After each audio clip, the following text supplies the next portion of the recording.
Assalamualaikum warahmatullahi wabarakatuh. Perkenalkan, nama saya Freddy Gunawan, NIM H02180021.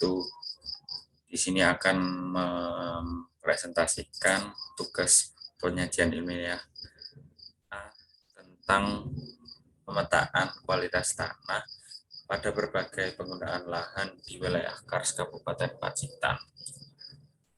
Nah, untuk latar belakangnya sendiri adalah Kabupaten Pacitan memiliki area kars sekitar 29.000 hektar dengan luasan lahan tersebut pada sektor pertanian sering dimanfaatkan sebagai sumber berupa sawah, tegalan, ladang, dan perkebunan.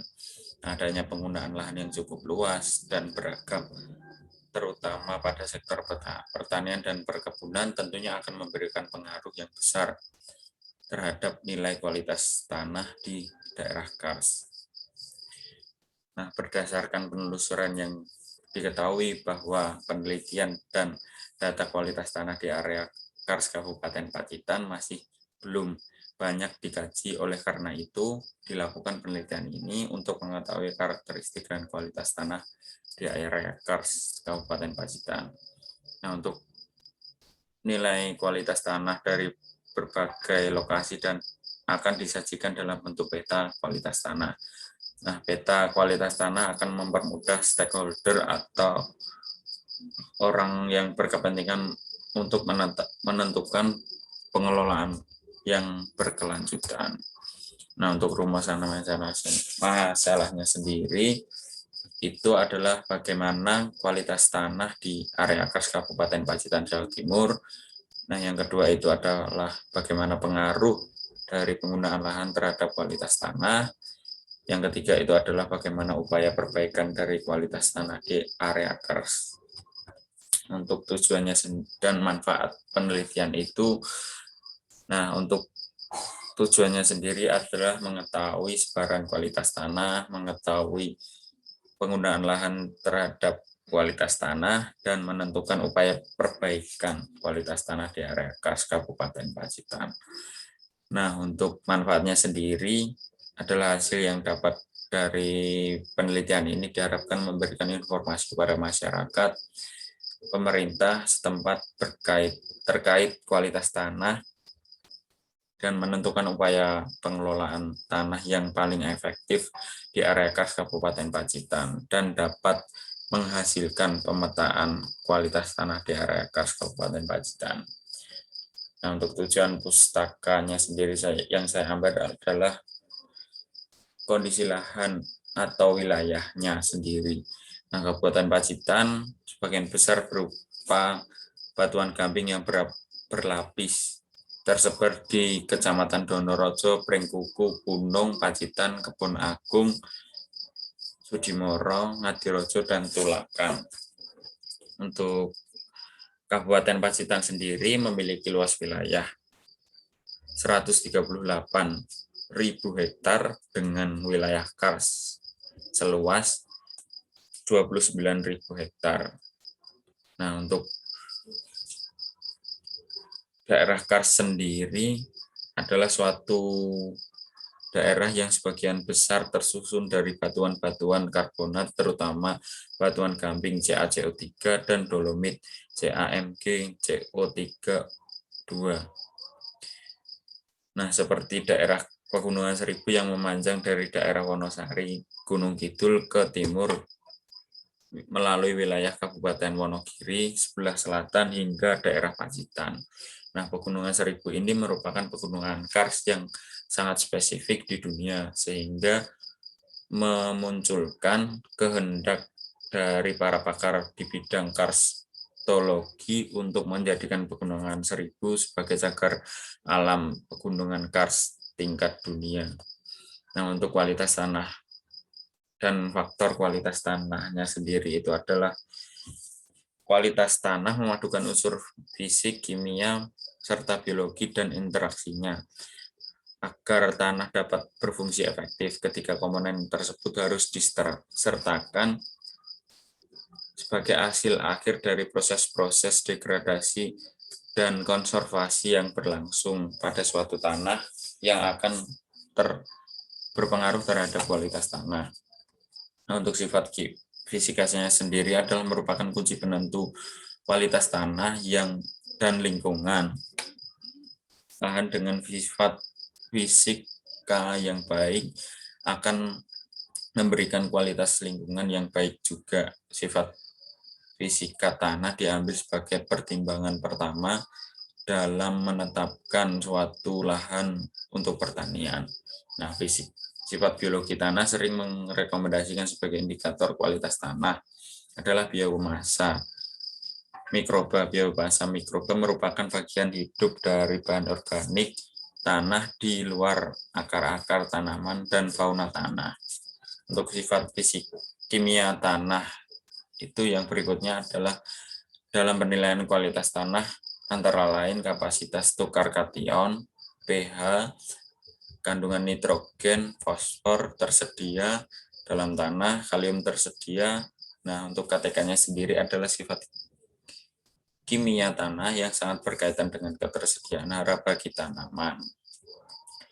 Nah, untuk indikator kualitas tanahnya sendiri adalah indikator kualitas tanah adalah atribut tanah yang dapat diukur yang menunjukkan respon produktivitas tanah yang digunakan untuk mengetahui apakah kualitas tanah meningkat, konstan, atau menurun. Nah, karakteristik indikator kualitas tanah dapat dinilai dengan indeks yang berbeda, seperti pendekatan indeks keberlanjutan SI berdasarkan tingkat ambang indikator tanah, pendekatan peringkat kumulatif atau CR, nah, berdasarkan batasan produksi tanaman yang menunjukkan keberlanjutan ekosistem tanah dari segi degradasi tanah. Untuk indeks kualitas tanah sendiri ditentukan dengan cara mengumpulkan data-data indikator yang terpilih atau minimum dataset atau MDS. Setelah data indikator terkumpul, maka informasi tersebut kemudian dipadukan untuk menentukan indeks kualitas tanah. Indeks kualitas tanah dapat digunakan untuk memantau dan menaksir dampak sistem pertanian pada praktek-praktek pengelolaan lahan terhadap kualitas tanah secara kuantitatif, yaitu dengan mengukur dan menganalisis indikator-indikator yang digunakan. Indeks kualitas tanah dapat ditentukan melalui beberapa karakteristik. Pertama, hubungan baik dengan proses ekosistem. Yang kedua, penggabungan sifat fisika, kimia, dan biologi tanah. Ketiga, kepekaan yang baik terhadap manusia akan berdampak pada perubahan tanah. Keempat, kesederhanaan dari sebuah ukuran dan interpretasinya. Untuk yang terakhir dari tinjauan pustaka adalah sistem penggunaan lahan dan pengaruhnya terhadap kualitas tanah. Penggunaan lahan adalah segala campur tangan manusia baik secara permanen maupun secara siklus terhadap suatu kelompok sumber daya alam dan sumber daya batuan yang secara keseluruhan disebut lahan, dengan tujuan untuk mencukupi kebutuhan yang baik secara kebendaan maupun spiritual ataupun keduanya. Nah, pengelolaan lahan yang tidak menghiraukan daya dukung lingkungan serta hanya mengutamakan keuntungan secara ekonomis dapat menyebabkan terjadinya kerusakan ekosistem dan penurunan kualitas tanah dari segi fisik, kimia, maupun biologi. Kualitas tanah menggambarkan sifat fisik, kimia, dan biologi tanah secara bersama-sama berfungsi untuk media pertumbuhan, pengatur dan pembagi aliran air, penyangga lingkungan dari kerusakan oleh senyawa berbahaya. Nah, untuk skema dari kerangka berpikirnya adalah yang pertama itu bentuk peta rupa bumi yang berupa penggunaan lahan, kemiringan lereng, jenis tanah, dan curah hujan di-overlaykan menjadi peta satuan lahan. Kemudian menentukan titik sampling, terus survei, menentukan karakteristik penggunaan lahannya yang ada di lapang, mengumpulkan data sekunder, dan menganalisis data primer. Kemudian analisis data, kemudian minimum dataset, indeks kualitas tanah, kemudian outputnya adalah peta kualitas tanah. Nah, untuk metode penelitiannya sendiri, nah menggunakan ini adalah tempat dan waktu yang pertama. Nah, tempatnya itu ada di Kabupaten Pacitan yang terdiri dari Kecamatan Pringkuku, Donorojo, Punung, Tulakan, Kebun Agung, Ngadirojo, dan Sukidimoro. Nah, itu untuk peta yang ada area karsnya. Nah, penelitian ini rencana dilaksanakan itu bulan Mei. Nah, untuk survei yang keduanya itu belum tahu kapannya. Nah, untuk alat dan bahan sendiri itu ada alat dan bahan yang digunakan pada saat analisis lapangan, yaitu bor tanah, cangkul, linggis, belati, GPS, kompas, meteran, klinometer. Nah, untuk analisis laboratoriumnya ada analisis tekstur dengan metode pipet.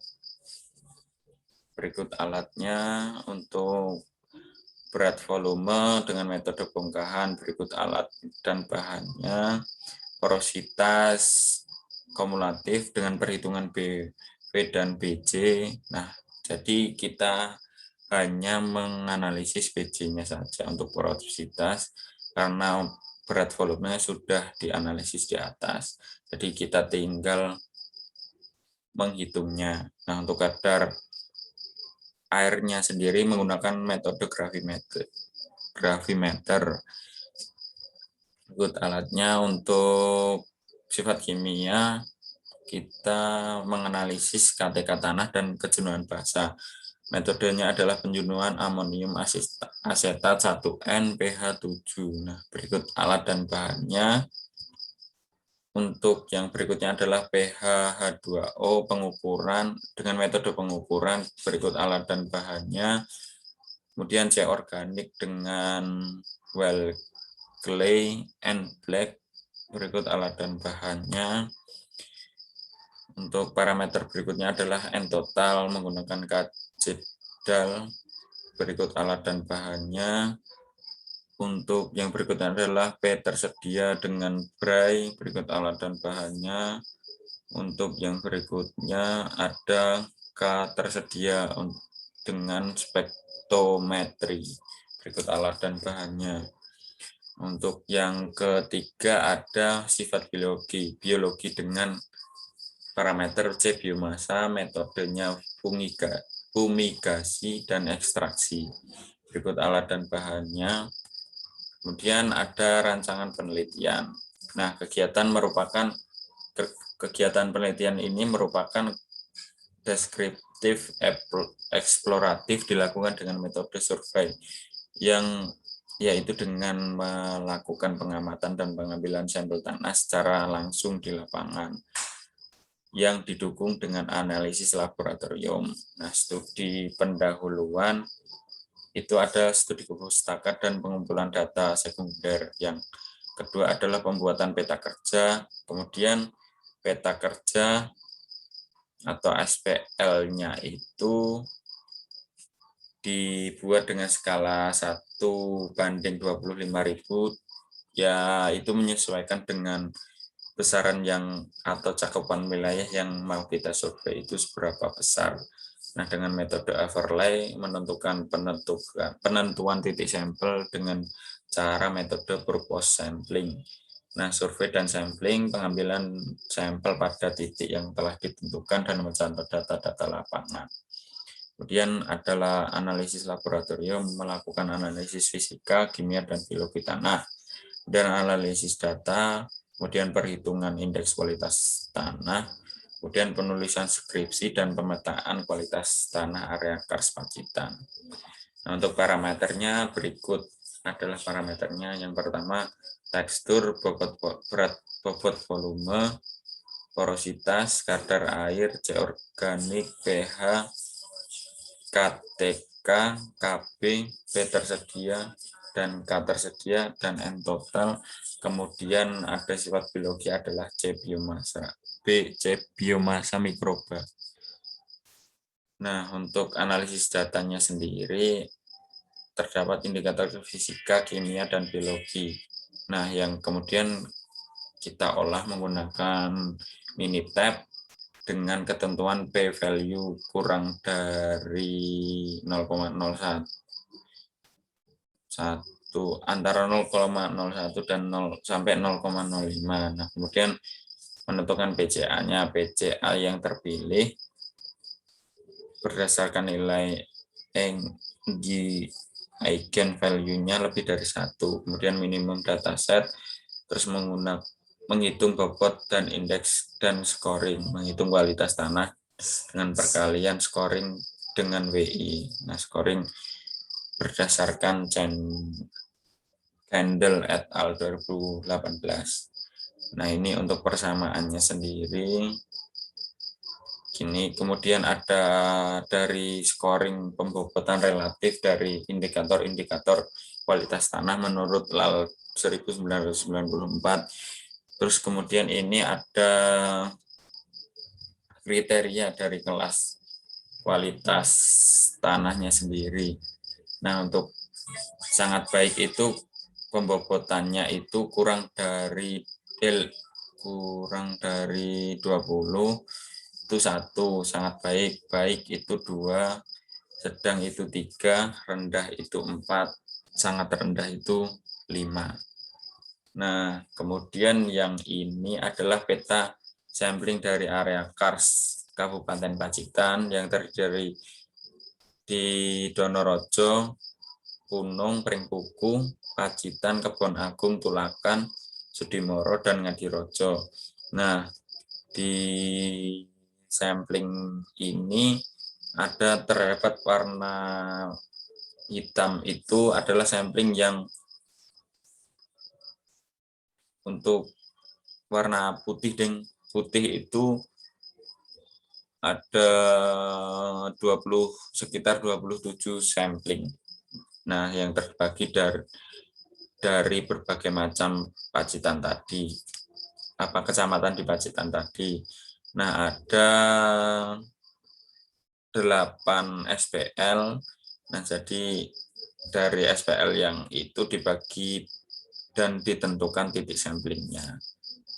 Nah, ini merupakan petanya. Nah, kemarin kita juga tim saya udah survei ke Pacitan dan diambil ini yang di Donorojo, Pringkuku, sama Punung. Nah, untuk yang di Ngadirojo, Sudimoro, Tulakan, sama Kebun Agung, sama Pacitan itu belum diambil.